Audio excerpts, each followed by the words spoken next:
आप जब कुरान की बात करते हैं ना किसी से, कहते हैं कुरान दीन का असल माखज़ है, वो कहेगा नहीं कुरान में तो फ़लाँ चीज़ नहीं है, कुरान में तो फ़लाँ चीज़ नहीं है, कुरान से मुझे ये दिखाओ, कुरान से मुझे ये दिखाओ।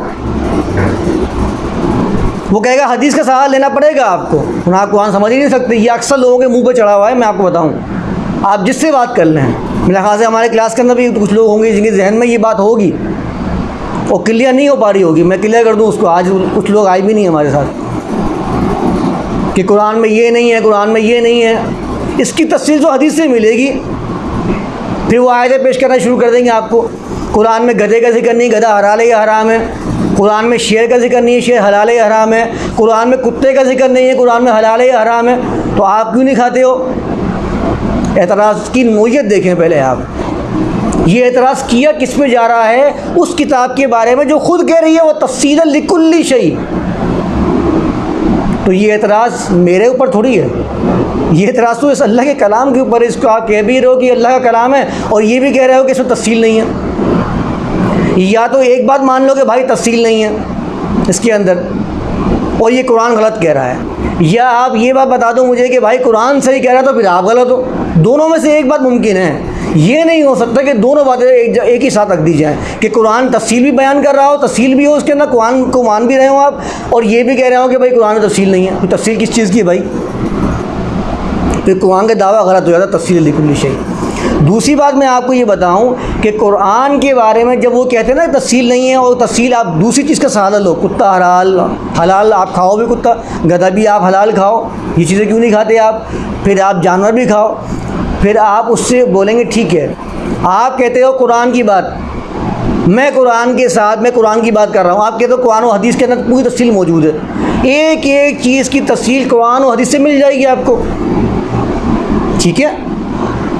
अगर आप कहते हैं कि कुरान और हदीस मिलके दीन मुकम्मल हो रहा है, एक वक्त के लिए झगड़े के लिए हम ये भी मान लेते हैं, चलें। अब वही एतराज़ात जो आप कुरान पे पेश कर रहे थे, अब हदीस पे आ जाते हैं। अब आप मुझे सिर्फ ये दिखा दें कि हदीस के अंदर कहीं लिखा हुआ हो कि ये जो सांप हैं, ये जो कॉकरोचेस हैं, ये जो जानवर जो समंदर के अंदर पाए जाते हैं, आबी जानवर इनको आप कहते हैं, इनकी तफ़सील हदीस में है। मुझे कोई एक रिवायत ऐसी पेश कर दी जाए जिसके अंदर ये लिखा हो कि जानवर जो कीड़े मकोड़े हैं वो हलाल है हराम है। अब आप तीसरी तरफ मत जाना, क्योंकि आप लोग कह रहे हो कि दीन जो मुकम्मल हो रहा है कुरान और हदीस से हो रहा है। अब वो तीसरी तरफ भागेगा। आप उससे ये पूछें कि भाई आप कहते हो कि नमाज की तफ़सील हदीस से मिलेगी, मुझे तो मिल ही नहीं सकती, ठीक है, झगड़े के लिए मान लेते हैं। अब आप मुझे ये बताओ कि जब आप 4 रकात इशा की नमाज़ पढ़ रहे हैं तो शुरू की 2 रकात के अंदर आप आवाज़ से क़िरात करेंगे और आखिर की 2 रकात के अंदर आप बग़ैर आवाज़ से क़िरात करेंगे, कौन सी हदीस में लिखा है? रिवायत हदीस में एक सिंगल हदीस मौजूद नहीं है, फिर आप क्यों मान रहे हैं? इस बात को आप लोग समझ रहे हैं? वो तीसरी तरफ भागेगा, आप तीसरी तरफ लेके जाओगे, चौथी तरफ भागेगा, वो नहीं रुकेगा एक के ऊपर, क्योंकि उसका दिल जब एक ही चीज़ में मुतमईन नहीं है तो वो मुतमईन कैसे हो सकता है? फिर वो आपके पास को लेके जाएगा इजमा की तरफ। ये तो इजमा है इसके ऊपर। जो अहनाफ हैं उनका झगड़ा से ऐसी बात पर तो है, वो कहते हैं एक एक चीज़ की तफसील तुम हदीस से दिखाओ मैं। आप जाके किताबें पढ़ें उनकी, फिर वो पेश करते हैं, देखो ये दिखाओ हदीस से, ये दिखाओ हदीस से। फिर वहाँ पर मैंने किताबें पढ़ी एनालिसिस की, कहते नहीं तो इजमा से साबित है। अरे अल्लाह के बंदो, जब तुम एक चीज़ पर टिक क्यों नहीं रहे हो? और मैं आपको बता दूँ इजमा के बारे में खुद उलमा का इत्तिफाक, कई उलमा का इत्तिफाक हो चुका है कि इजमा की कोई हैसियत नहीं है। इजमा को आप काउंट ही नहीं कर सकते।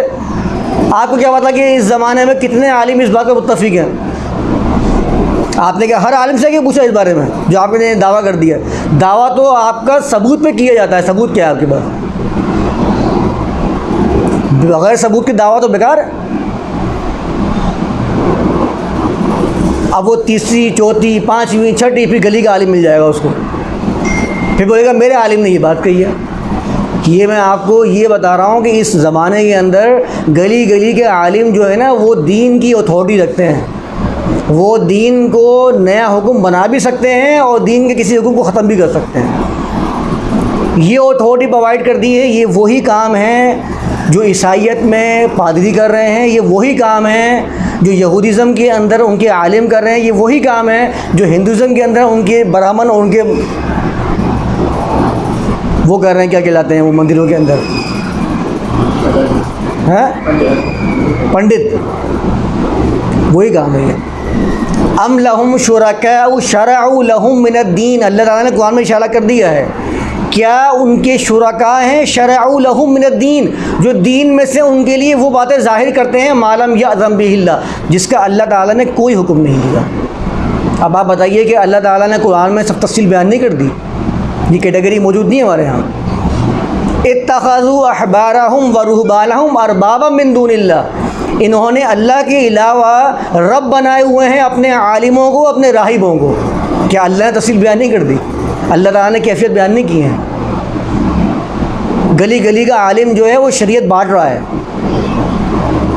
आओ मैं तुम्हें बताऊं कि ये जायज़ है हराम है। तुम्हें किसने अथॉरिटी दी जायज़ हराम बताने की? वो बता कैसे रहा है?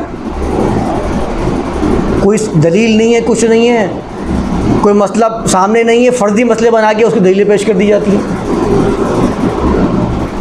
इसी तरीके से नासिख और मंसूख वाला मामला भी ना कुरान में ना हदीस में, तीसरी सोच आपने अपना ली है। उस तीसरी सोच की हैसियत क्या है मैं आपको फिर बता दूं, इनिल हुक्मु इल्ला लिल्लाह। देखिए, मैंने कुरान का जो एक तरीका है ना समझने का, वो तरीका ये होता है कि कुरान के अंदर जब कोई चीज़ कैद कर दी जाती है कि ये यही चीज़ है बस और बस, सिर्फ़ और सिर्फ, इसका मतलब ये है कि इसके मुतज़ाद आपको जो चीज़ नज़र आ रही होगी आपको उसको उसके मुताबिक बनाना पड़ेगा। जैसे कि कुरान में आया इनिल हुक्मु इल्ला लिल्लाह, हुक्म सिर्फ़ और सिर्फ अल्लाह ताला का है, सिर्फ़ और सिर्फ। हुक्म का मतलब क्या है भाई? हुक्म कहते किसको हैं? अरबी ज़बान में हकम कहते हैं घोड़े के मुंह के अंदर एक चमड़ा लगा के उसको कस के सी देना, इसको कहते हैं अरबी ज़बान में हकम। उस चमड़े को सीने का मतलब ये होता है कि घोड़ा अपनी रविश पे सीधा सीधा चलता रहे, जमकर चले अपनी चाल पे, अपने रास्ते के ऊपर, और उसकी हुदूद जो है वो मुतय्यन कर दी जाएँ। क्योंकि आप जब उसके मुंह में चमड़ा कस देंगे तो लगाम बन जाएगी।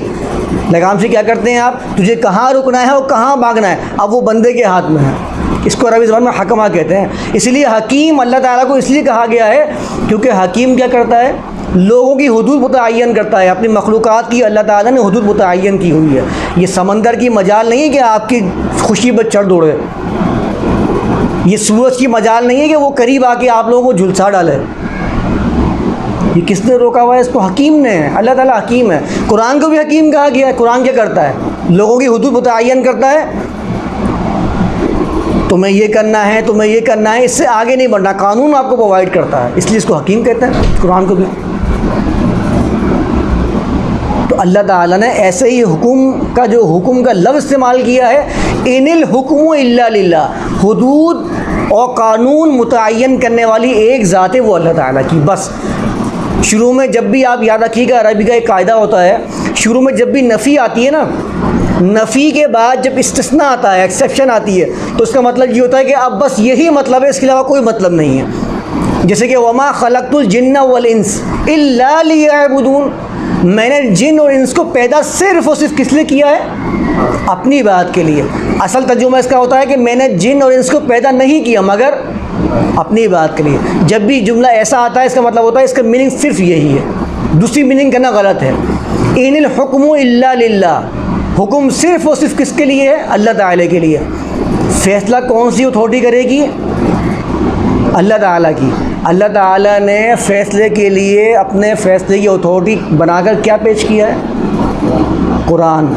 रसूल को भी अल्लाह ताला ने ये अथॉरिटी नहीं दी थी कि वो अपनी तरफ से अल्लाह ताला के किए हुए फ़ैसलों के अंदर अमल दखल करे।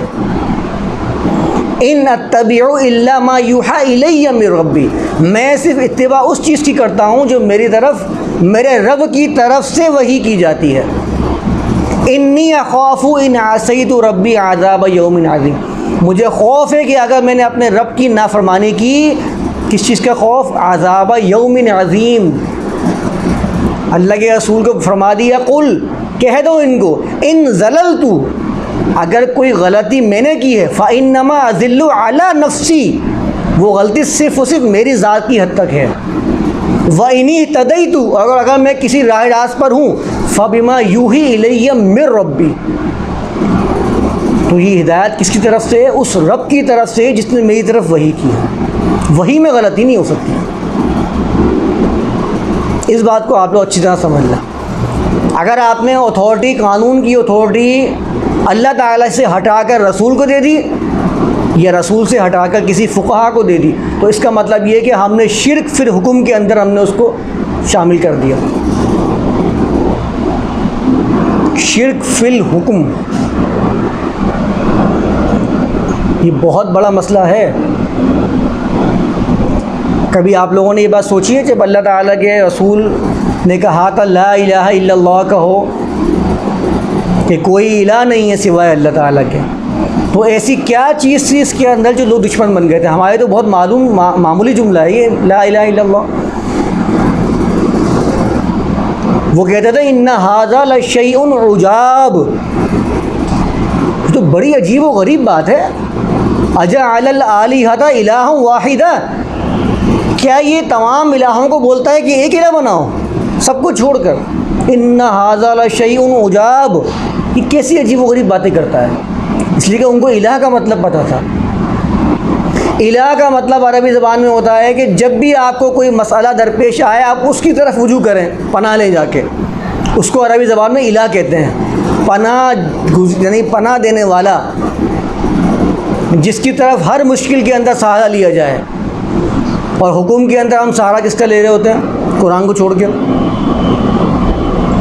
अहादीस का ले रहे होते हैं।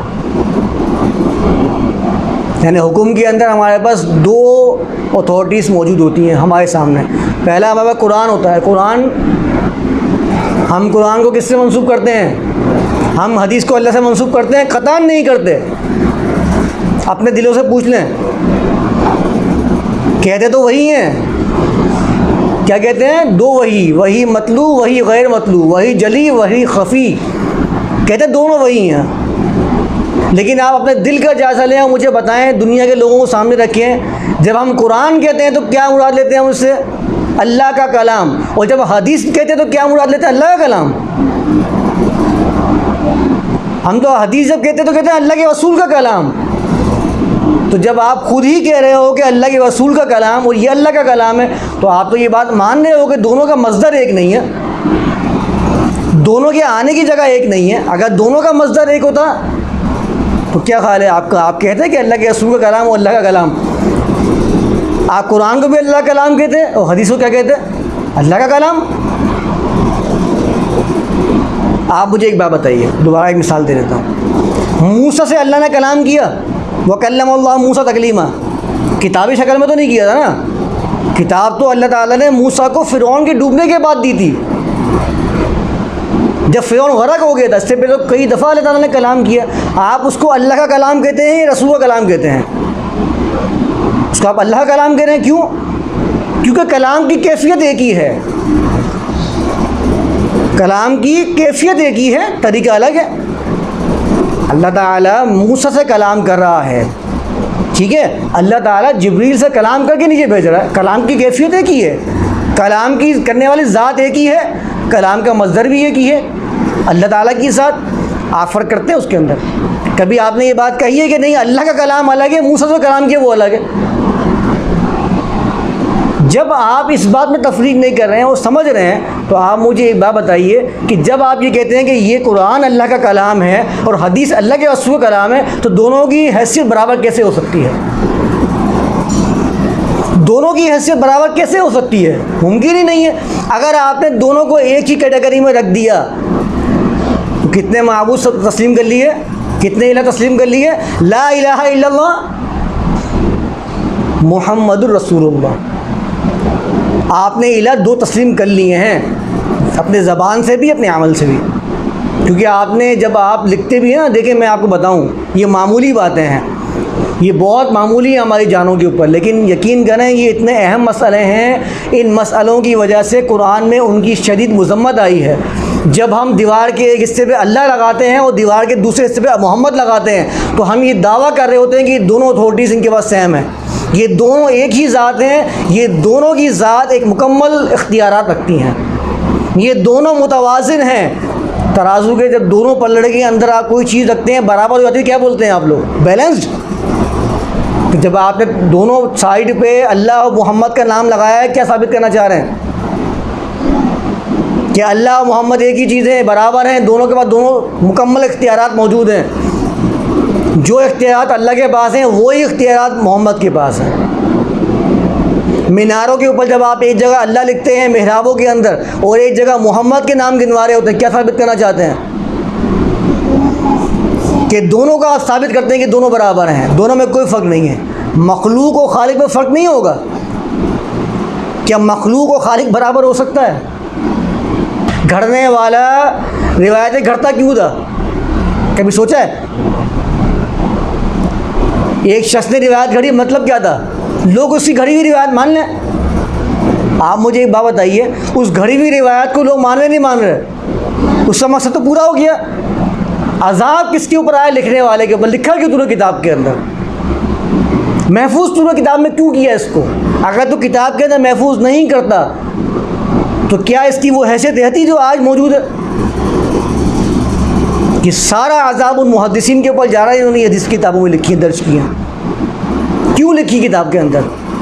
अगर 10 बंदे नहीं मानते, 90 बंदे मानते हैं वो रिवायत को, आप जाके तस्जीह कर लीजिए इलाकों को जाके लोगों का, वो सब वही रिवायतें मानते जो घड़ी हुई रिवायतें करा देते हैं वो लोग।